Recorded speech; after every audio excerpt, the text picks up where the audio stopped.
Hello everybody, welcome to my channel. Look, I have on this screen a picture of the Stepford Wives, that movie, because I want you to listen to what this woman has to say.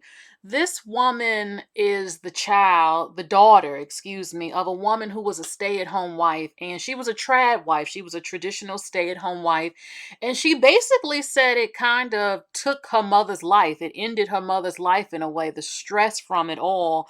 And to me, this is a cautionary tale. This is a cautionary tale to me. Now, a lot of us grew up thinking and believing that this is the dream. You know, you get married, you get to stay home, you make your man lemonade and cupcakes and cook for him. You're a stay-at-home wife, taking care of the home and the children the traditional way. But we have seen so many women who have lived that life, who have been, they've been given warnings to women like, do not do this. I was left with nothing. I didn't have an education.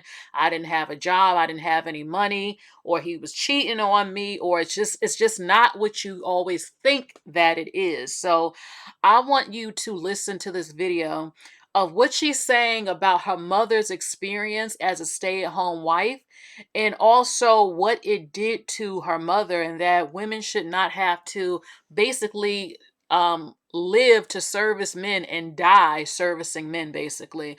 I want you to listen to her mother, what happened to her mother. Listen to this. I was raised by a trad wife, and while I absolutely adore my mother and think she was the most wonderful person in the world, I would like to show people what the real life of being a trad wife entails. I just got finished reading Yesteryear. I could not believe how incredible it was and how they really hit the nail on the coffin in so many aspects. So, growing up with a mom as a trad wife, my dad obviously went to work. He started his own business. She helped him start the business, but she doesn't get credit for that, and she doesn't get credit for homeschooling and watching all of the kids and allowing him to figure out how to do computer programming and software. But anyways, she was a lot of the brains and helped him tremendously. They didn't believe in birth control, and so she was always happy that she was not the most fertile. Like, her kids came every 4 years, and then on the last one she was so sick that they decided that they actually do believe in birth control, because she's 40 years old with her last child, and they only believed in this because she got so sick. And then they were like, okay. My dad particularly didn't like watching all five of us kids, and I mean, my older sister had to watch us during the pregnancy, and he didn't want to do that again. So then birth control is okay. Um, After you had the fifth child. And then her day-to-day life, she had to homeschool all of us because the public school systems and the world were evil, and private school was too expensive, and they didn't want to use their money to private school. So she had to homeschool us. My mom was an incredible introvert. She needed her alone time. She needed her recharge time. And so she would homeschool us. She was a great teacher. She went to school to get an elementary education degree. She was an amazing teacher. But every single day at lunch, she would have to close her door and just have silence for an hour. She would have her quiet time for an hour. Basically, all of us kids had to fend for ourselves. If we were in fights, she would not come down. She needed this recharge time. She was so incredibly stressed every single day. And so then my dad would come home, dinner approximately at 6:30, a homemade from scratch meal, and then my dad would take over. And this was very rare in trad families, but he would actually do the bedtimes because she was so stressed out and needed extra time to recharge after homeschooling and being around all these loud, noisy kids all fucking day.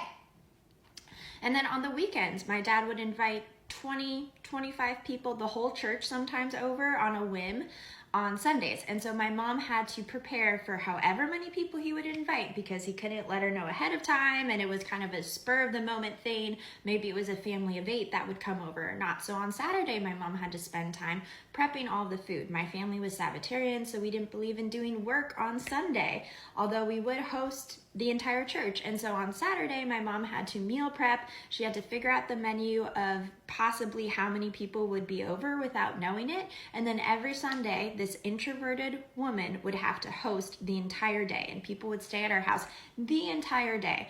We'd go to church, we'd come back, and people would leave at 8 or 9 p.m. sometimes. And my mom would have absolutely no recharge rest time, and then her week would start all over. And to put it into perspective, my mom was incredibly stressed. She had so many health problems that I think directly stem from her stress levels, and she ended up dying early. And then after she died, my dad went on eHarmony and found a new one in less than a year. And he talked to us 2 weeks after she died about dating again. And my mom, I believe, literally gave her life to this man and to us children. And for what? And now everyone in my dad's circle will tell him, like, yeah, she wants you to marry again. It doesn't matter. She's happy about it. Da, da, da, da, da.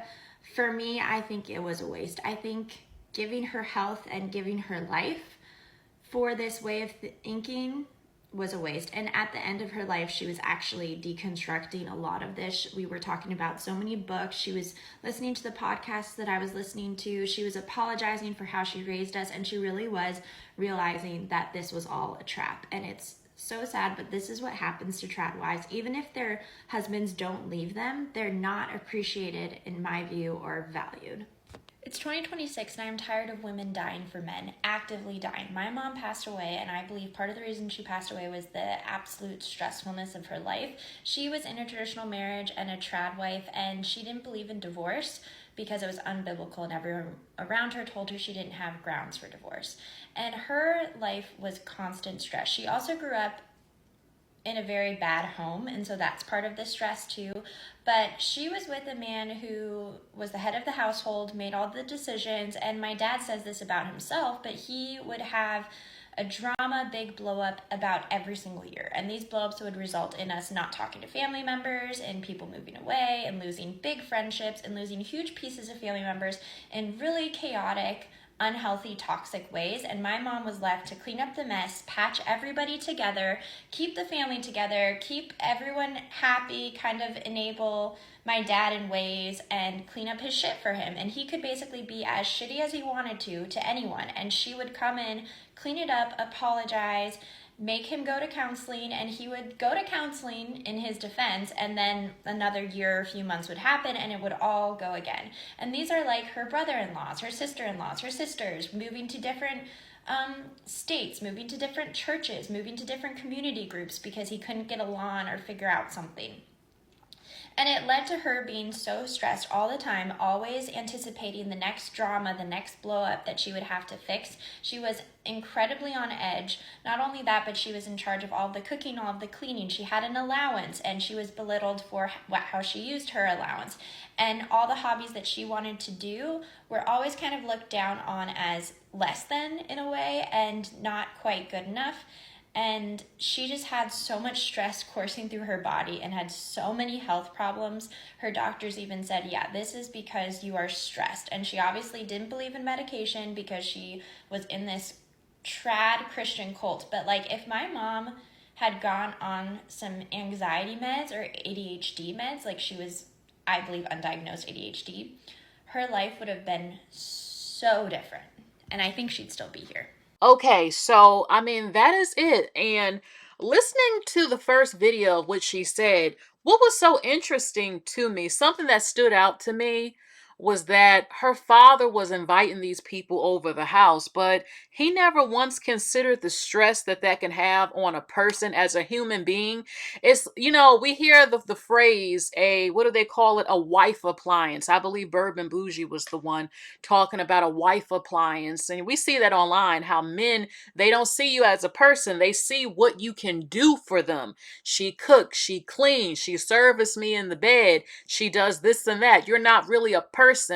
Some men choose to marry women based on what you could do. What were you good at? Oh, she helps me get my life in order. She makes sure my appointments are done. She's a good house cleaner. She's good in bed. She's good with children. She looks pretty.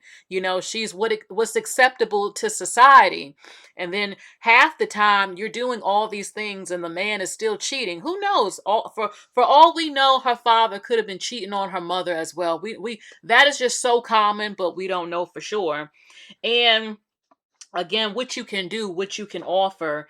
And there has been a study saying that a lot of women get a lot of autoimmune diseases more than men, and they're linking it to stress because women always have to do everything. And so many facets of life, we always have to do everything, plan for everything. And look at how her father replaced her mother. It wasn't even that damn long. And we've seen these stories repeatedly of when women get cancer, doctors telling the women there's a over 50% chance your husband will leave you if you end up sick. And a lot of women are questioning, what is the point? Lord, what is the point of marriage? I mean, seriously, do they really love us or do they love what we do for them? I think some of them love us, some of them do, but there's a lot of them. I think more of them marry women based on what you can do. And as soon as I mean, he didn't get married right away, but it wasn't long when she said he was on the dating website looking to replace her, and he did and got another woman like her mother. And it's absolutely disgusting to me. It would make you disgusted with the thought of marriage a little bit, seeing your own father just be able to move on or replace your mother, someone else who can do this and do that for me. So it's very, very interesting. So I just wanted to share this video with you. What do you think about this? Do you still have a dream of being a stay-at-home wife? Is this still a dream for you? Um, or is it now somewhat of a nightmare to you? Are you afraid of this? I mean, listen again to what happened to her mother. Okay, so that's all for today's video. It's a short video. I just wanted to know, what do you think about this? Is this still your dream to be a stay-at-home wife? And would you be able to endure what her mother did? Please like, share, and subscribe. And do you think that that's a big part, like she said it is, that ended up making her mother pass away? The stress of it all. It's crazy. It's very sad. Please like, share, and subscribe. I'll talk to you all later. Bye, everybody.